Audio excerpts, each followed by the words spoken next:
আসসালামু আলাইকুম, time travel বিডিতে স্বাগতম। Hello everyone. বলা হচ্ছে অলৌকিক মসজিদের কথা। বর্তমানে এই মসজিদ আনুমানিক ৬০০ বছরের প্রাচীন গায়েবী মসজিদ। জামালপুর জেলার দেওয়ানগঞ্জ উপজেলায় চিকাজানিতে এই ঐতিহ্যবাহী প্রাচীন অলৌকিক মসজিদের অবস্থান। স্থানীয়দের কাছে চিকাজানি প্রাচীন অলৌকিক মসজিদ বা গায়েবী মসজিদ নামে বেশ পরিচিত রয়েছে। আবার কেউ কেউ এই মসজিদটিকে আজগবি মসজিদ নামেও চিনে থাকেন। জনশ্রুতিতে রয়েছে যে মসজিদটি নাকি কোনো এক রাতে অলৌকিকভাবে মাটির নিচ থেকে উঠে এসেছিল, অথবা কোনো অদৃশ্য শক্তি এটি নির্মাণ করেছিলেন। তবে গায়েবী এই মসজিদে একজন ইমাম সাহেব রয়েছেন। তার কাছ থেকে মসজিদের সংক্ষিপ্ত ইতিহাস জানার চেষ্টা করব।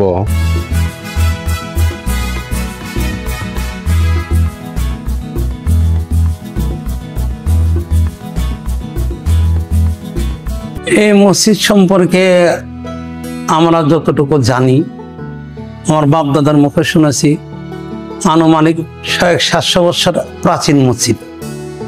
তখন এই এলাকার কোনো লোক বসতি ছিল না, জঙ্গল ছিল। এর পরবর্তী জেনারেশনে দেখা যায় যে এরা হিন্দু এলাকা ছিল। এই এলাকায় কায়স্তরা বসবাস করত, যারা দোরা খায়, এই জাতীয় লোক মসজিদের আশেপাশে থাকতো। আস্তে আস্তে যখনকার মুসলমানদের কিছু বসতি হলো, তখন হিন্দুরা ছোটোখাটো দল ছিল, ওরা চলে গেল। তখনও জঙ্গল, নিঘুর জঙ্গলের মধ্যে এই মসজিদ কে বা কাহারা গড়ায় নিছেন আনুমানিক করা হইতেছে আমার নিকট 400 বছর আগে রানী এলিজাবেথের একটা জমির কাগজ আসছিল। এখানে গদ লেখা ছিল না খারাস রাজকরিয়া গেন্দা সেবায়ত সূত্রে মসজিদ। এই মসজিদের যে সেবা করবে, এই জমিগুলি সেই ভোগ করবে, এটার কোনো খারিজ নেওয়া হবে না। ওইটাই লেখা ছিল? এটাই লেখা ছিল। ওই কাগজটা কোথায় পাওয়া গেছিল? এই কাগজটা আমার পার্শ্ববর্তী বাড়িতে পাওয়া গেছিল। পাওয়া গেছে না? আমি এখানকার স্থানীয় মসজিদের পাশেই আমার বাড়ি। মুরব্বীদের তখন মসজিদে বসা হইলো কাগজটা নিয়ে, প্রাচীন আলোচনা করে সবাই আনুমানে, আমার বাপ দাদাও বলতে পারবে না কে বা কাহারা করেছে। 300, 400, 500 বছরের মধ্যে কোনো ইতিহাস নাই। আনুমানিক করা হইতেছে 700 বছর আগে এই মসজিদ কেউ গড়ায় রেখে গেছে। কোনো আল্লাহর ওলি মানুষ জঙ্গলে হয়তো আরাধনা করত, তার নামাজের প্রয়োজন মনে করত, সে নিজ হাতেই, তখন হয়তো তার দল ছিল, পীর সাহেব ছিল, তার সাহাবের মানে মুরিদদের তার সঙ্গে ছিল। তাছাড়া এত বড় প্রাচীন মসজিদ, কমপক্ষে 30-40 ফিট পাশ মসজিদের ওয়ালগুলি, আর এত বড় গম্বুজ দিয়ে মসজিদ একটা দুইটা মানুষের পক্ষে সম্ভবপর হয় না। এটা ধারণা করলো মুরব্বীরা যে কোনো আল্লাহর ওলি এখানে নিঘুর জঙ্গলে ছিল, যেখানে কোনো বসতি ছিল না। ওই জাবানার ইটগুলি বেশ চওড়া হইতো আর অল্প একটু মোটা। এই ইট আর সুরকি, এই ইট আর সুরকি দিয়ে এই মসজিদ গাঁথা হয়। আচ্ছা আচ্ছা। কিন্তু এই মসজিদটা ওই দিক থেকে একটা গিরিপথ ছিল, মসজিদের ভিতরে আসে আশ্রয় নিয়ে থাকতো রাতের বেলায়। বাঘ ভাল্লুকের ভয় ছিল। পথ ছিল না? পথ ছিল, সেই পথটা এখন নেই। এখনো এটা এই যুগে আসি বাড়ায় গেছে। মসজিদের ফ্লোরটা ভাঙ্গা হয়নি। আচ্ছা আচ্ছা। ভাঙ্গা থেকে যে বিশাল এক গর্ত ছিল। তারপরে সবাই তো দৌড় দিচ্ছে মিস্ত্রিরা ভয়ে। আচ্ছা আচ্ছা। এরপর লোকজন ডাকাটাকি করে। কত বছর আগে গর্ত দেখা গেছে? 30-40 বছর আগে। আচ্ছা আচ্ছা। তারপরে মসজিদের গর্তের ভিতরে বাচ্চা কাচ্চা নামায় দেওয়া হলো, টর্চ লাইট কয়েকটা দেওয়া হলো। টর্চ লাইট দিয়ে দেখা গেল ওই দিকে একটা সরু রাস্তা, মানুষ যাওয়ার চলাচলের একটা রাস্তার মতো পশ্চিম দিকে দেখা গেল। তাতে ধারণা করা হইতেছে এই যুগের মানুষগুলি যে ওই জামানার মানুষগুলি ওই দিক থেকে একটা গিরিপথ বানায়। গিরিপথের একটা মজবুত গাছ টাছ দিয়ে প্রোটেকশন দিয়ে এরা বাঘ ভাল্লুকের ভয়ে মসজিদের নিচেই থাকতো, আশ্রয় নিত রাত্রের বেলায়। দিনের বেলা বাইরে এসে তারা প্রয়োজন মিটাতো। অনেক জঙ্গল ছিল চতুর্পাশে। চতুর্থ আজান দিত, নামাজ কালাম পড়তো, খাওয়া দাওয়ার প্রয়োজন মিটাতো। এরকম একটা ধারণা করা হইতেছে জি। যে 700 বছরের নিচে ছাড়া উপরে না, 700 বছর কমপক্ষে হবে। কমপক্ষে হবে। জি। তো এই 30-40 বছর আগে ফ্লোর ভেঙে দেখা যায় হয় এটি বাস্তব যে এই মসজিদের নিচে আগেকার জামানার যখন নিঘুর জঙ্গল ছিল, এই জঙ্গলে বাঘ ভাল্লুক যাওয়া আসা করতো, মানুষের ভয় করতো, বাঘে ডাকতো। ওই সময়ে এই মসজিদ গড়ানিয়ালার টিমটা ধারণা করা হইতেছে মসজিদের নিচে গিরিপথ দিয়ে এসে রাত্রে আশ্রয় নিয়ে থাকতো। আচ্ছা আচ্ছা। তো ওই যে জায়গাটা ভেঙে দেখেছেন ওটা মানে কতটুকু ছিল আসলে? মানে গর্তটা বেশি ছিল না, 10-12 হাত গভীর ছিল। আর পাশে মসজিদের সমান, মসজিদের ওয়াল পর্যন্ত। আচ্ছা, এখানে 10-12 জন লোক বা 20 জন লোক যে থাকবে শুয়ে, এত অসুবিধা ছিল না। বুঝছি। এটা দ্বারা পরিষ্কার বোঝা যায় যে আসলে তার আশ্রয়ের জন্য জায়গাটা করা হয়েছে।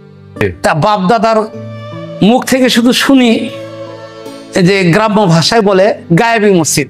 গায়েবী মসজিদ, হ্যাঁ, মাটির থেকে এমনি উঠছে মসজিদটা। জি জি। গ্রাম্য ভাষায় গ্রাম দেশের মানুষরা বলে, এই হিসেবে গায়েবী মসজিদ বলে পরিচিত বেশি। যে গ্রাম দেশের অশিক্ষিত লোকগুলো প্রচলিত ভাষা বলে। আচ্ছা, এটা বাস্তব না। বাস্তব কোনটা? যে মনে হয় যে 500-700 বছর আগে কোন আল্লাহর ওলি এই জঙ্গলে আশ্রয় নিয়েছিল, সঙ্গে লোক ছিল। মসজিদের যে অবস্থা, যে বড় বড় চওড়া ওয়াল, এটা একজনে দুইজনে গাথা, একদিন 2 দিনে বা 1 মাসেও গাথা সম্ভবপর হয়নি। এটা একটা টিম প্রয়োজন হয়েছে। তারা আল্লাহর জিকির করে জঙ্গলে থাকতো, জঙ্গলে আরাধনা করতো। হয়তো তারা মারা গেছে, একটা মসজিদ কোয়ার্টারের সময় একটা কবর পাওয়া গেছে, লাশের হাড্ডি পাওয়া গেলে হাত পাও দেখে অনুভব করা হলে এই যুগে আজ থেকে 10-12 বছর আগে মসজিদে কোয়ার্টার করা হয়। কোন জায়গায় পাওয়া গেছিল? এই যে পাশে কবরে না, কবর পাওয়া গেল। হাড় বাড়াইলো, হাড় গিলে বার করলো যে এটা বাঙালি হাড় না। লোকগুলো মনে অনেক উচ্চ লম্বা সাধারণ মনে হচ্ছে, অসাধারণ মনে হচ্ছে, মানে দূর থেকে কোনো আশা লোক এই দেশের মনে মাস না।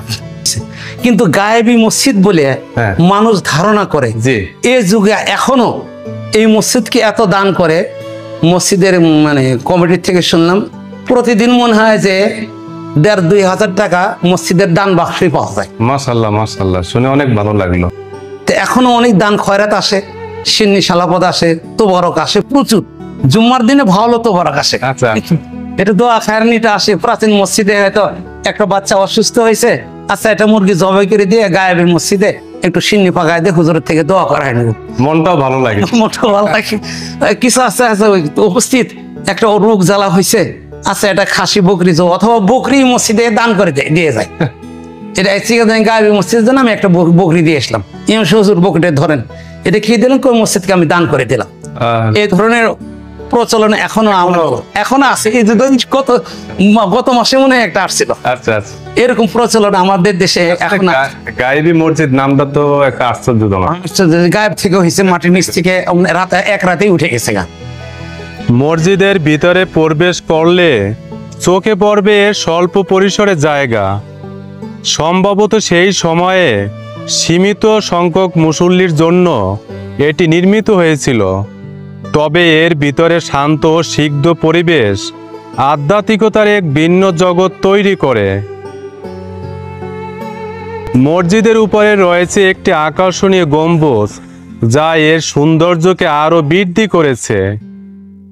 আর চারপাশে সবুজ শ্যামল গাছপালা যেন প্রকৃতির শান্ত আশ্রয়ে পরিণত করেছে।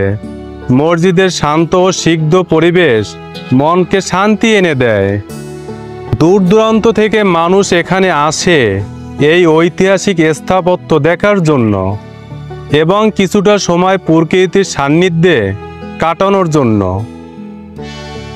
যদি এই ভিডিওটি ভালো লেগে থাকে অবশ্যই লাইক, কমেন্ট এবং শেয়ার করবেন। আর আমার চ্যানেলটি সাবস্ক্রাইব করতে ভুলবেন না। দেখা হবে পরবর্তী ভিডিওতে। আল্লাহ হাফেজ।